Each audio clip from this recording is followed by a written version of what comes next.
Salut à tous, donc aujourd'hui on se retrouve sur la chaîne. Donc on va parler d'un couteau qui vient de Pologne. Voilà, on m'a demandé plusieurs fois d'où il venait, ce que c'était. Donc il s'agit du Outlander. Voilà, un tout petit couteau, ok, qui vient de chez Trickster Knives. Donc je vous mettrai le lien comme d'habitude de son Instagram ou de son site dans la description.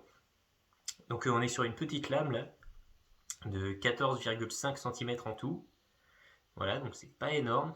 Donc comme vous en doutez, voilà, c'est pas trop épais, donc c'est très fin, discret.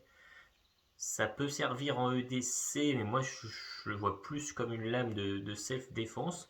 Après, ça sert très bien en EDC. Donc c'est livré avec un petit étui Kydex, voilà, évidemment. De la petite nanocorde, ou corde Kevlar, ou n'importe, voilà, qui est enroulée autour. Pour, on en fait ce qu'on veut. Donc manche tressée, voilà, paracorde et cordelettes en dessous. Donc on va le sortir. Hop. Voilà, donc là il a une petite trace d'usure, c'est parce que c'est dû au Kydex, d'accord. euh, donc on est. Alors ce qui fait la particularité, je trouve moi, de ce couteau, c'est que c'est l'épaisseur de lame. Donc en fait c'est un coutelier qui fait beaucoup de couteaux en 2,5 mm ou 3 mm grand maximum d'épaisseur. Et là la pointe, on est vraiment assez fin. Donc c'est pour ça que ça peut être une bonne lame en EDC, mais voilà, la pointe est solide. Je vais essayer de faire quelques tests, hein, j'en ai déjà fait. Mais parfait, oui, pour couper le saucisson, couper de la corde, couper ce que vous voulez. Moi, je le vois plus, voilà, à vocation comme une petite dague en fait. Voilà, donc on est sur un acier K720. Donc, je pense que c'est un acier des pays de l'Est. Ici, on voit le petit logo. Voilà, et un autre petit logo sympathique comme ça, la petite tête, genre un peu fantomatique. Moi j'aime bien personnellement. Donc on a une bonne prise en main, ça bouge pas, ça glisse pas. On a une bonne rétention d'étui. Voilà, tac. Facile à prendre parce que c'est un petit peu, vous voyez, incliné dans l'étui. Ce qui fait que quand on a la ceinture, on prend, il n'y a pas de problème. En fait, c'est assez intuitif. Moi, je le porte souvent en statique, donc forcément, hop, ça marche très bien. Après, on peut le porter évidemment à la ceinture, enfin comme d'habitude, hein, vous le portez comme vous voulez.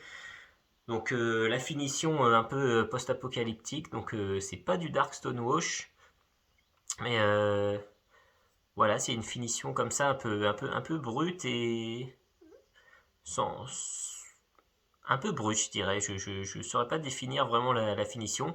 Il y a un petit peu de grip là pour le pouce. Voilà, ça bouge pas. Il y en a un petit peu de l'autre côté aussi.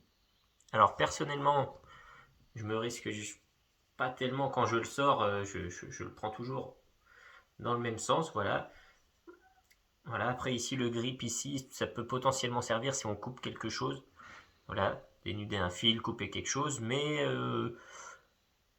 vu le rasoir que c'est, personnellement, je m'y essayerai pas. Moi, il me va très bien en reverse, en petite dague, aussi aux prises normales. Et après, voilà. Donc c'est bien, vraiment bien fini. Le tranchant est dingue.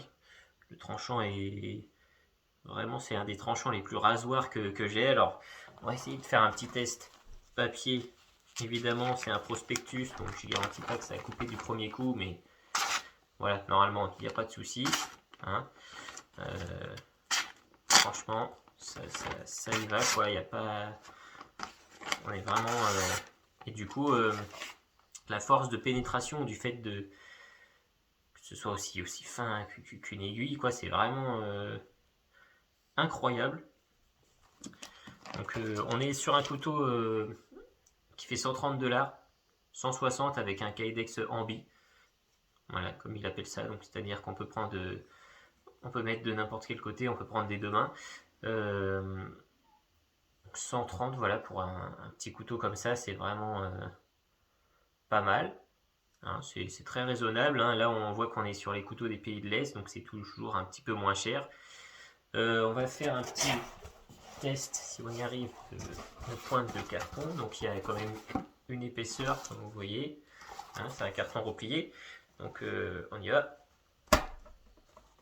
Ça rentre sans aucun souci. Alors là, ça ressort pas, parce que je frappe pas fort. Mais il n'y a pas de problème, voilà, là ça a traversé.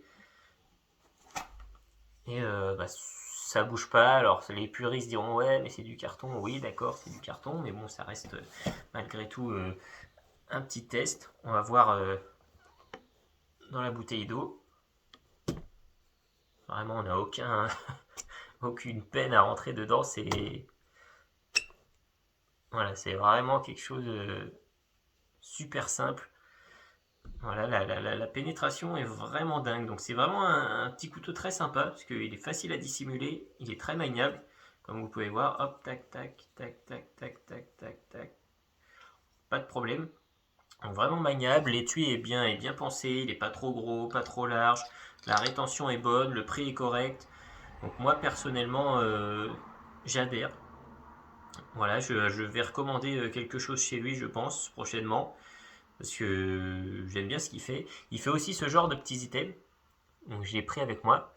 Donc c'est tout bêtement, attention, on est sur rien d'exceptionnel, mais j'ai bien aimé le concept qui lui aussi n'est pas nouveau, mais voilà, le collier m'a plu. En fait, ça sert d'impact tool. Voilà. Donc c'est la corde. Ici un petit nœud. Ici une masse, en fait, en métal. Donc une pièce de métal, et en fait, il a un détachement rapide. Ici par 2 aimants. C'est ça qui m'a séduit. En fait, ça peut servir, tac. Vous voyez, décrochage rapide, paf. On peut s'en servir d'impact et ensuite le prendre, évidemment, pour s'en servir d'un impact tool plus large. Ok. Donc, et surtout, c'est quand même relativement passe-partout. Parce que voilà, si vous mettez ça sous une chemise ou quoi, c'est pas le plus beau évidemment. Hein. Ça sera pas le. Mais là, on cherche pas l'esthétique. Moi, j'ai bien aimé le concept. Donc voilà, c'est pas grand chose à faire. Ça peut donner des idées à certains. Le système des petits aimants, c'est ça que j'ai trouvé plutôt cool. Voilà, pour un dégagement rapide, on est quand même. C'est assez efficace. Voilà. On sait jamais, ça peut servir, je trouve que ça peut servir. Voilà, je trouvais ça plutôt cool, donc je m'en suis pris un, voilà, hein, personnellement. Je vais vous le montrer d'un petit peu plus près. Voilà, comme ça. Et donc, hop, ça se détache. Là, la petite masse pour venir frapper. On peut s'en servir après aussi pour ceux qui sont spécialistes des arts martiaux, éventuellement pour des clés. Voilà, attraper le bras de l'adversaire. Mais bon, moi je pars du principe qu'on voit beaucoup ça dans les films plutôt et qu'en vrai, dans des situations réelles, c'est peut-être pas évident. Voilà, donc ça c'est que mon avis, hein, je suis pas un expert. Mais moi en tout cas, je trouve l'esprit d'avoir voilà, un petit truc low profile qui passe partout et paf, avec une petite masse d'armes au bout, si je peux dire, ça peut servir. Voilà, au cas où ça peut servir. Donc voilà, donc ça c'est chez Trickster Knives, pas évident à dire. C'est un polonais, très sympa le gars, voilà, ouvert d'esprit, pas de problème, on peut discuter avec lui. Il parle anglais aussi, pour ceux que ça intéresse, donc il parle très bien anglais, parce que c'est quand même plus simple pour communiquer. Hein. Puis voilà quoi ce que je pouvais vous dire là-dessus. Donc pour ceux qui connaissent pas, je vous mets le lien en description. Voilà, c'est pas un coutelier je pense hyper connu, mais qui gagne à mon sens à être connu. Voilà, il fait des trucs efficaces. C'est un instructeur aussi, il a eu son diplôme d'instructeur en combat, donc il sait de quoi il parle aussi, il sait ce qu'il fait. Et voilà, donc gars très cool, couteau sympa. Ça c'est le Outlander, donc voilà, pour ceux que ça intéresse. Et voilà ce que je pouvais vous dire sur ce coutelier. Donc je vous mets tout ça dans la description et puis à vous de voir. Voilà. Salut, merci à tous.